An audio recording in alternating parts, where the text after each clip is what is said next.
All right, I think we're recording now, so we'll go ahead and get started.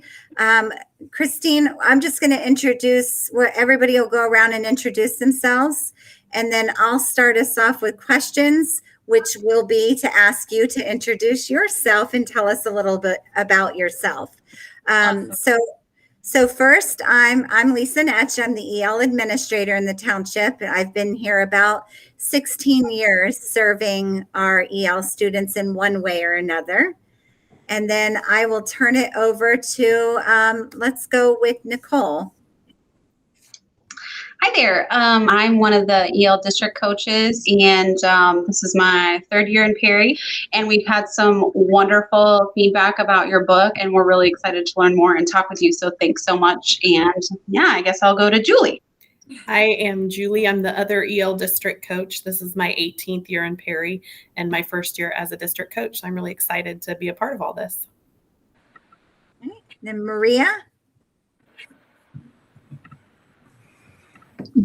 I am Maria Montiero, and I am the EL secretary. I kind of support the whole team, and I've been here for it's going to be 10 years. All right, Do. Can you guys hear me? Yeah. Okay. My name is Du, and I'm the new EL clerk here, and it has only been about, I believe, 4 or 5 months since I started here. All right, Jeanette.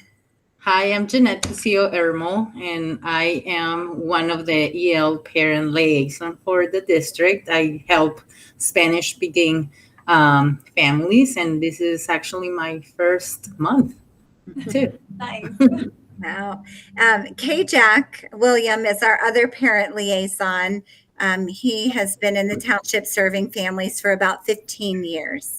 If he can join us later, he said he would, but he may not be able to. All right, Patrick. Oh, Patrick, I think you're muted. Boop. Okay, I'm back on. Hey, okay. I'm Patrick Muwale, and I work with this department EL, and I'm a Swahili translator for the Perry Township Schools. And I'm excited to hear from the author of the book, so that when I share with my people, at least I'll know that I talked to the person who wrote it. So that's good. I'm glad to be here today. All right. Well, thank you all for introducing yourself. So, Christine, I'll let you introduce yourself and tell us a little bit about yourself. Yes. So it's a pleasure to be here. Oh, sorry. It's a pleasure to be here. I am a mom of 3. I've been married for about 17 years now. I love to say to anyone who's listening, I'm a lover of pizza and I love to run. So I run so I can eat. So a little background about myself. I'm a New Yorker. I'm born and raised in the Bronx. My parents are from Honduras. I was born here in the Bronx, born and raised, and I guess it's a little bit about me, and I'm super excited to be here, to be able to share my story about Rosalia and the reason why I wrote this book. Great. Well, thank you so much for being here. We're so excited to meet you virtually in person, and have you share this story with us and just you and your story. So I'm going to turn it over. Everybody has developed a question that they would like to ask you. So I'm going to turn it over to the team. We'll start with Nicole. Thank you. So I guess one of the questions I have is about the title of the book, so Rosalia, and why did you name her that? And then also, can you talk a little bit about why the pronunciation is so important? Oh, yes, that's actually a great question. So why Rosalia? So honestly, originally I was going to name the book after myself, Christine, but I decided that I didn't want that because I felt like this character needed her own person, and this character needed like her own identity, right? Rosalia was actually picked from a name from a song that my mom loves to listen to. It's a Christmas song from called Grupo Ibanez. Pumpire Navidad Navideño is a Honduran song that we listen to every Christmas. And one day while I was listening to this music, I was listening to this song. I was like, oh my goodness, that's the name. Like, I want to pick Rosalia. I don't know why it clicked, but it did. And pronunciation is so important because, like anyone, right, we want to make sure that we let people know to pronounce our names right, whether it's in Spanish, whether it's in English, whether it's in any different type of language, because our world consists of people with many different types of languages, and the pronunciation, everyone says it different. So I like to tell people, like, it's Rosalia. It's two words in one, really, but it's Rose and Leah. I don't know why I decided, like, I just told you that I picked the name because of the song, but I love it when people are able to at least roll the R's and, at least roll the R's, right? And just let people know that she is a Latina, that she is Hispanic, right? And giving people that opportunity to at least put a little the Latino sense into it. So can I practice real quick and you give me some feedback? I'm going to keep working on it because I don't think it's quite there, but Rosalia, is that better? Yes, Rosalia. Rosalia, is that better? Yes. Okay, we're getting there. All right. Yes, thank you. All right. I just was kind of curious, what was your inspiration for writing this book? So again, I'm a mom of 3. So I have teenagers and I also have a 6-year-old son. My children are American, but their father's Dominican and I'm Honduran. When my children started going into middle school, kids were asked, like, where are you from, right? And my kids would say, my dad's Dominican, my mom's Honduran. More than once they were being asked, where's Honduras from, or where is Honduras? And it's so when my children started telling me that, it's funny because I experienced the same thing around their age. And it was around that time, around 2019, that I said to myself, there was a lot of things also happening, right, in the world, with Honduras and everything, that I said to myself, okay, my children are experiencing the same things I have when I was a young girl. And how many more children are experiencing the same things, especially children who live in a community where it's not so diverse, right? Or they do live in a community that is diverse, but certain countries are not very well known of. Like, I'm from the Bronx, and predominantly I live in a community where is Mexicans, Dominicans, Puerto Ricans, and Blacks. Being Central American, there wasn't a lot of us. So the same thing that my children was experienced by people not knowing who they were, I experienced it. So I said, okay, it's time for me to write a book about it. And it's time for me to at least teach children, right? Teach children, because a lot of things were happening around 2019, during the past couple of years, but teach children how to embrace and be proud of their culture. So that was really the importance of this book, aside from, yes, this is who I am, but it was more of, be proud of who you are wherever you are. Don't ever be ashamed to say that out loud. That's a great message. I'm next. Well, everything that you're saying is so, like, familiar to me because we're neighbors. I'm from Guatemala. I was born in Guatemala. Yes. I'm actually from New York too. Like, I moved from Guatemala to New York. So I lived in Queens for over 15 years. My husband is also American, born in Queens. My kids were born in Queens, New York. So they get the same question as you. Where are you from? Mm-hmm. When they ask them, like, oh, my dad is half American, my mom is Guatemalan. What's that? Like, Yes. what part of Mexico that is? They think that. So I think we have, like, similar experiences. But I'm gonna ask my question because I could go on and on. What role did your parents play in writing this book? So, well, first I have to say, just to go a little backtrack of what you said, right? That's Central American, it's funny because Central American, there's not a lot of books out there. And I'm sure if you've done your research, right, on Hispanic books, Central American, that's very limited. And it's and Guatemala, Salvador, Costa Rica, like these are the countries that people don't talk about enough, right? So it's kind of one of the reasons why I wrote Rosalia, to also give that path to other children in those Latin American countries. But going back to your question, a big role that my parents played, I have to say that as I've gotten older, you know, I look at my parents, right? I'm American, but I look at my parents and I'm like, how did you guys, even though my mom was young when she came, but my dad was older. My dad was about 21 when he came to the United States, actually. Um, I think about, the struggles that they went through as their children, as Hondurans coming to the United States, right? They didn't know the language. They kind of went through the same things I went through, because I even asked them, I was like, Mom and Dad, like, what did you guys go through? And they didn't know many Hondurans in the Bronx, right? They didn't know many other people where they come from. So it was really just family. So looking at my parents while I was writing this book, I said to myself, there were things that my parents never spoke about when it comes to culture, right? Because they come here and they want to fit in, and I understand that. But my parents always, regardless of what was happening, my parents have always taught us to try to keep the Honduran culture within the family, right? As much as they can, even though they left many years ago. They try to keep that Honduran culture within, whether it's the music, whether it's the food, whether it's how we speak, they try to at least keep us with communities, right, that are Honduran. So I tried to put a little bit of that in the book. There's only so much that I can put in a children's book, right?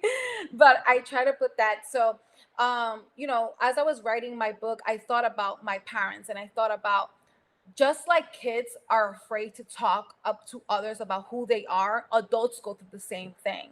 So, I made sure that while I was writing this book, that one way or another, I can connect parents or adults and children to this book, because we all have this sense of fear, right? When we come and when we're in a new place.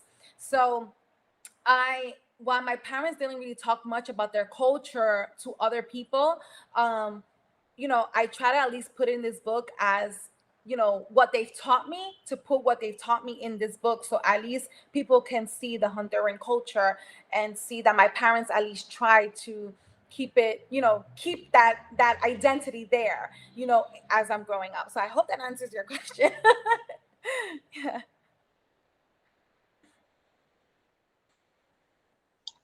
I can go next. So the question I have for you is that, so what do you learn when writing the book?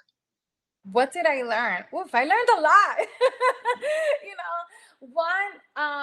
Aside from me being a writer, I'm also a motivational speaker. I'm a business coach. So I do a lot of things on the side, right?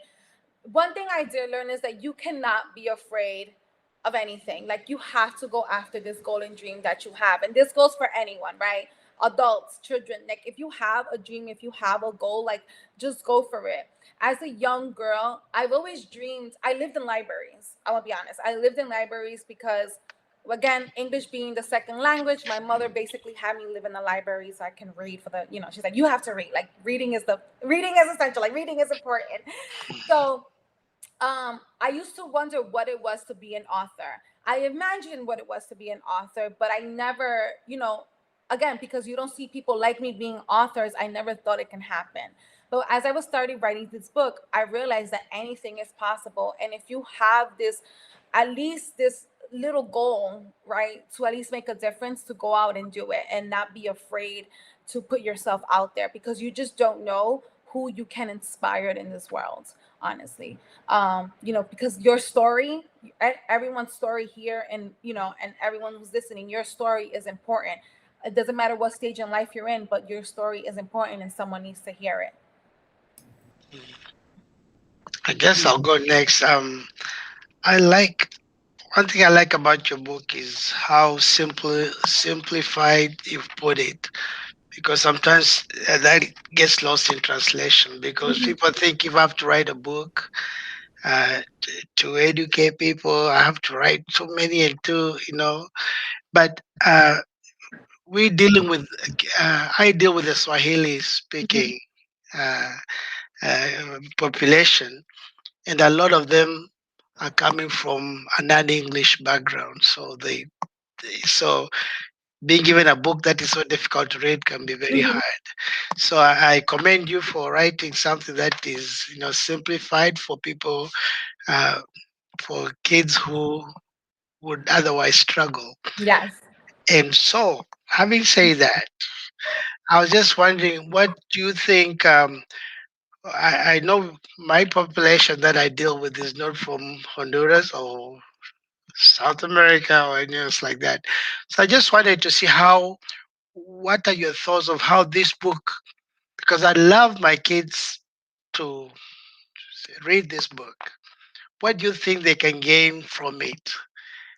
Coming from a different continent altogether, from Africa, you know, and I've read it and I see it's nice, but what do you think they could gain from it, so that I can encourage them to even read it more? Yeah, definitely. That's actually a really good question.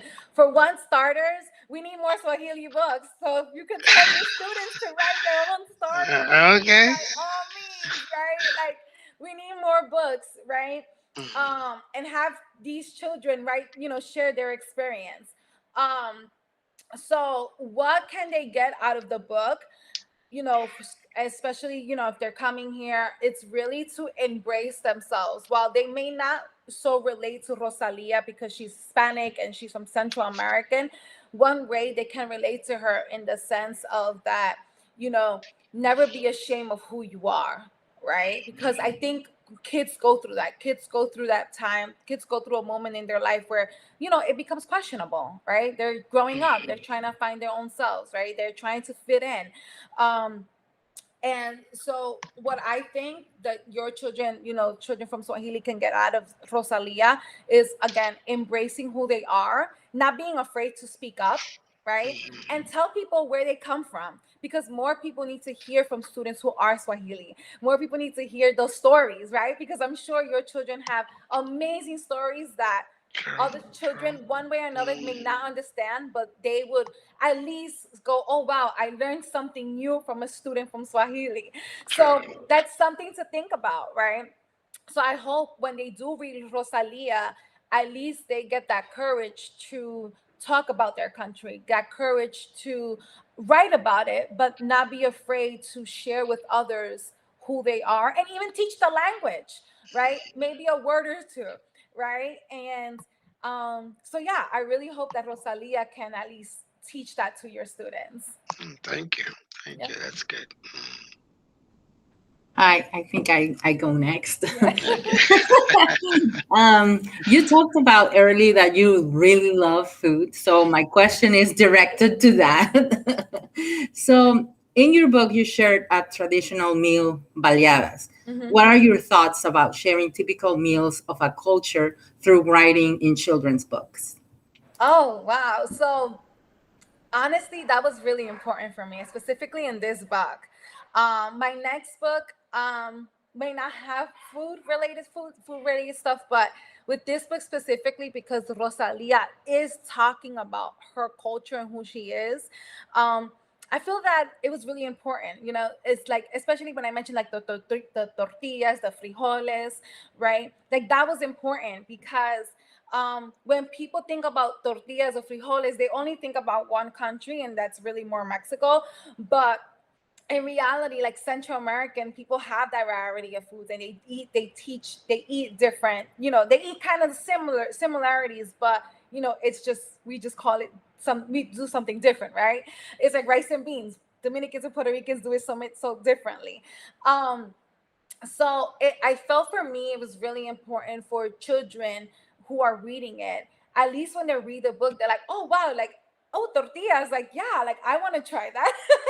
Right, I want to try the beans too, and but also relate to their culture, right? Because I've had children who read the book and who are not Honduran, and it's like, I love rice and beans, and it's because I want them to one way or another connect with Rosalia and go, oh yes, I'm just like her because I love this about my country. I love this about who I am. So I wanted to make that connection with children to at least find something that they can connect with to their culture and where they come from. Thank you. Christine, you've said so many great messages today for, we're sharing this with staff members, but I'm sure they're going to share this with students as well. And you've shared so many beautiful messages of, perseverance and telling your story. What would you say to a young Latina girl who's looking at you as a role model, as a writer, as a businesswoman, a mother? You're really doing it all. I don't know how you're doing. You're doing it all. It's amazing. So what would you say to a young Latina who's watching this? And if you could say something to them, what would be your message to them? So my message to them, to the Latina that's listening, doesn't matter what age you are. Like, if you have a dream, if you have a goal, go after it, and don't think that it's not possible for you. Even if you do grow up with limited resources, even if you do have a background where, you don't have it all, right? Because I was one of those girls. I was one of those girls. My parents are from the Bronx, that have working parents, and, resources were very limited here. But look at, like, if you have this dream, go after it and do not give up on it. And you can make it possible for everyone else. Like, you can open the doors for so many other children, for so many other women, right?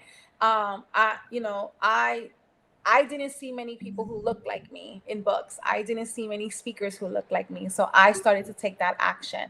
So take action, get up, talk, do not be afraid, and go after what it is that you want. And, and stand up, because so many other people are depending on you. That's a beautiful message. Thank you. And so brave. That's great. Well, if you don't mind, we would love for you to read the book to us. Yeah, of course. I'm excited for that. So let me get this together. Okay, let me know if you can see my screen, or hopefully it. Yeah. Okay, so let me see real quick.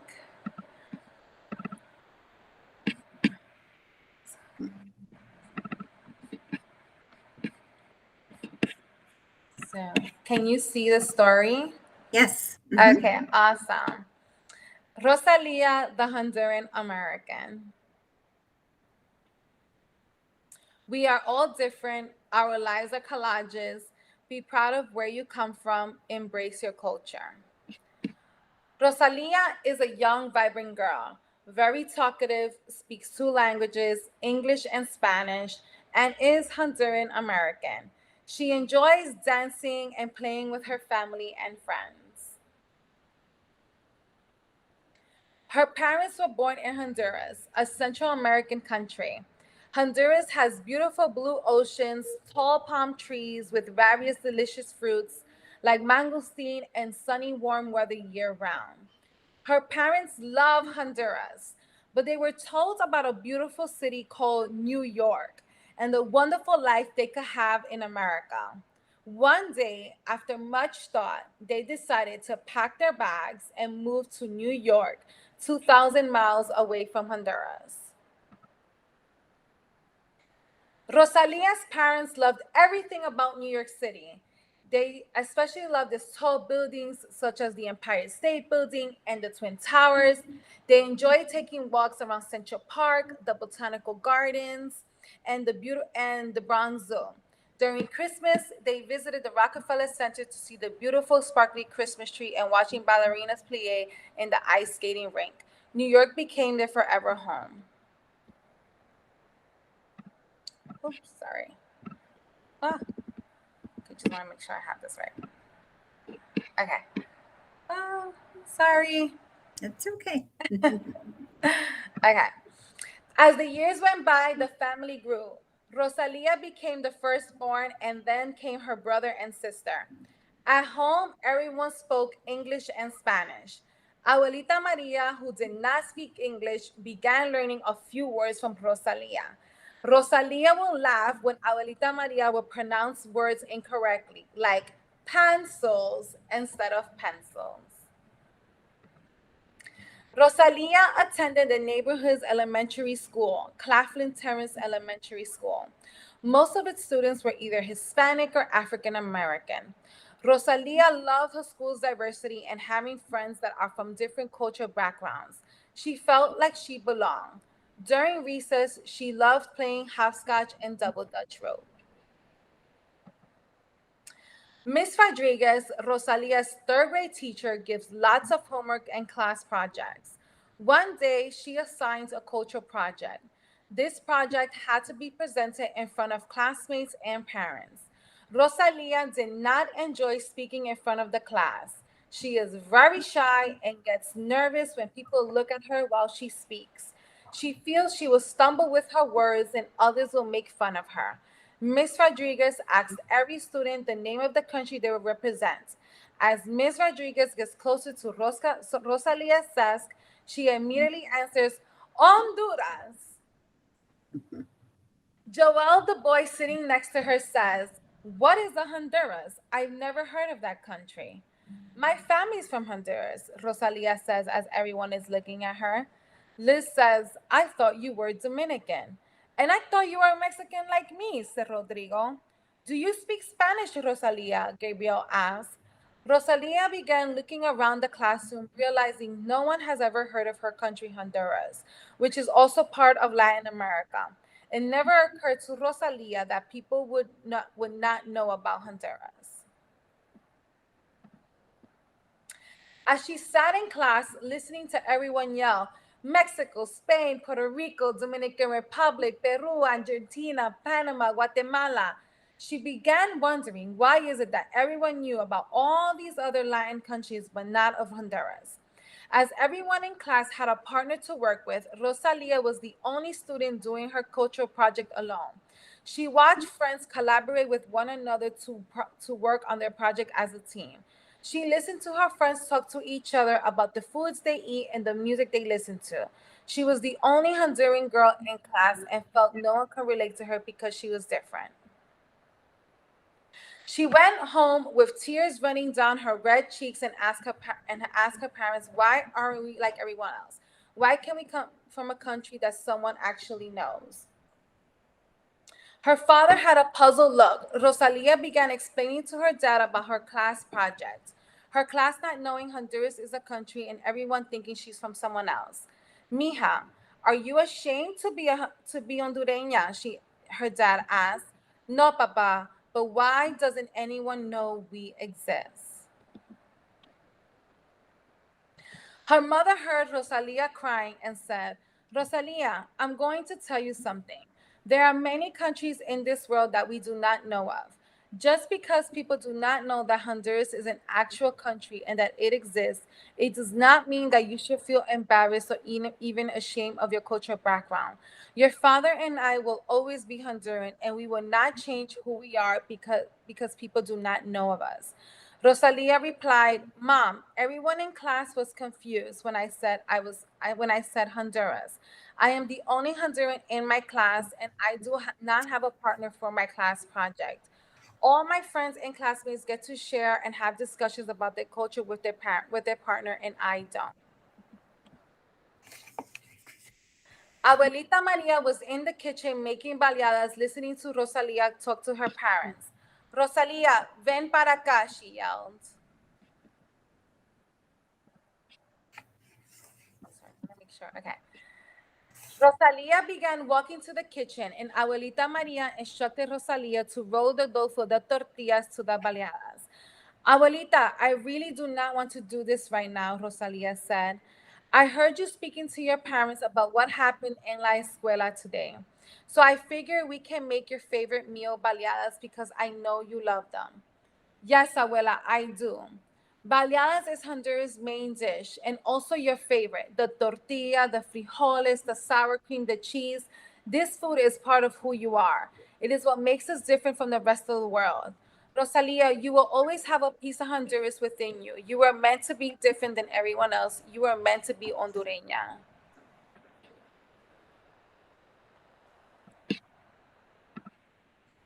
A couple of days passed and everyone seemed ready and excited to present their country. Friends and family were welcome to watch the presentation. Many students were dressed in their native outfits. Music from different countries played in the background and parents brought food for this big day. Rosalia sat in the back of the class quietly, hoping Miss Rodriguez would never call her name. Eventually, Miss Rodriguez said, "Rosalia, you are next. Please stand in front of the class." Rosalia walks to the front of her class. Her palms become sweaty, her cheeks became red, and she felt her heart beating so fast she wants to run out of the classroom. She turns around facing the class and says, "My name is Rosalia, and I am Honduran American. I come from a family that came to the United States many years ago from a country named Honduras. Honduras is located in Central America. September 15th is our Independence Day. Our native language is Spanish, but many also speak Garifuna. Our flag has two colors, cerulean blue and white, with 5 stars in the middle. Each star represents the 5 nations of Central America, such as El Salvador, Costa Rica, Nicaragua, Guatemala, and Honduras. Our main dish is baleadas, which I love making with my grandma. Our traditional dance is punta. Punta is a dance circle where we each clap, move our hips, twirl around with each other. We love soccer. We enjoy attending soccer games and cheering for Honduras. I enjoy watching Honduras playing against the U.S. team. It is an opportunity for me to represent both countries that I love so much.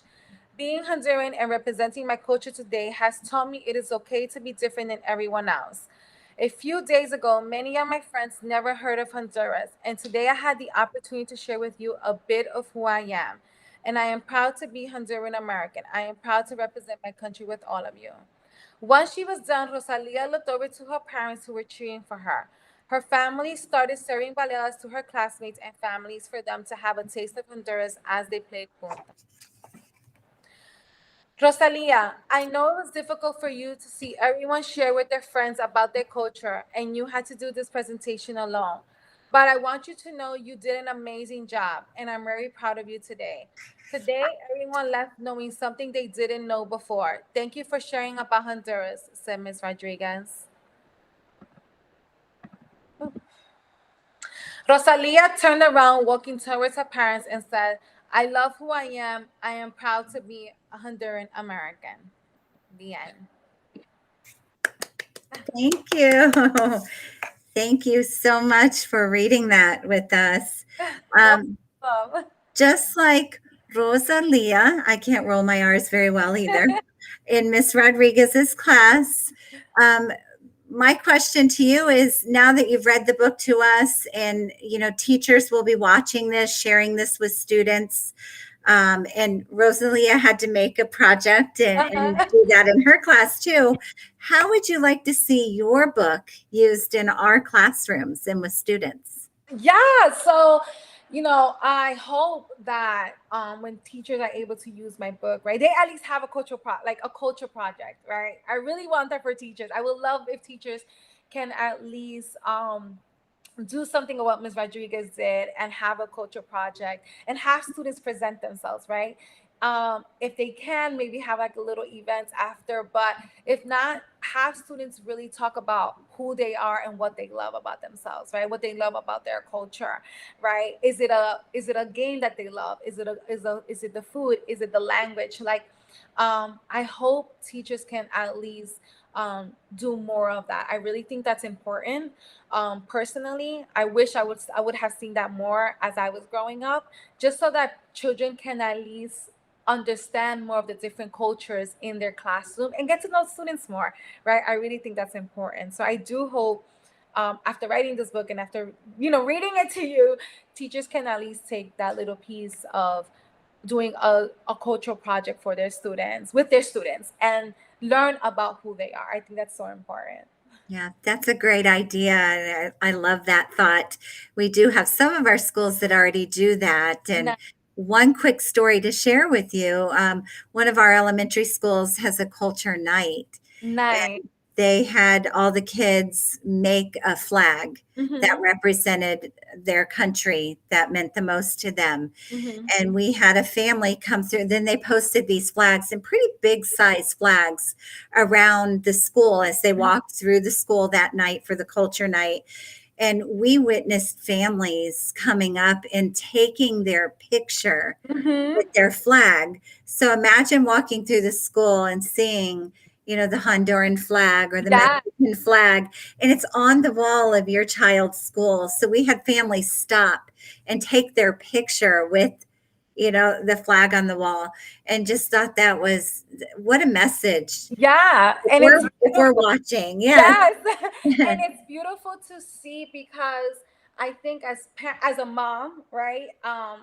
As a mom, and also because I was a student, um, we want to at least not fit in, but more like feel welcomed. And I think that what's going to make more parents and more students feel comfortable and understand that their school at least understands who they are. And I think that's so important if more schools did that and more teachers did that and even talk about it, because we probably have like a student, for example, maybe from Swahili, who may want to talk about their culture, right? So that they can at least have friends understand, right? That even though they're so different in so many ways, but in so many ways we are alike, right? And it builds a connection. So that is beautiful to hear. Oh, and what a great message to end on, Yeah. that connection piece. Yes. Well, thank you, Christine, so much for your time.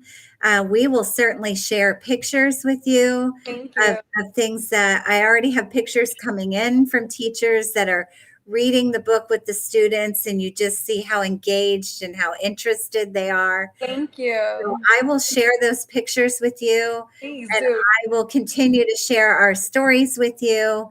And hopefully we will meet again. Yes. I hope Maybe in so. person. Maybe in person. Maybe we can bring you here I to will love Indiana. that. I will love Mm. that. I will love that. I am here.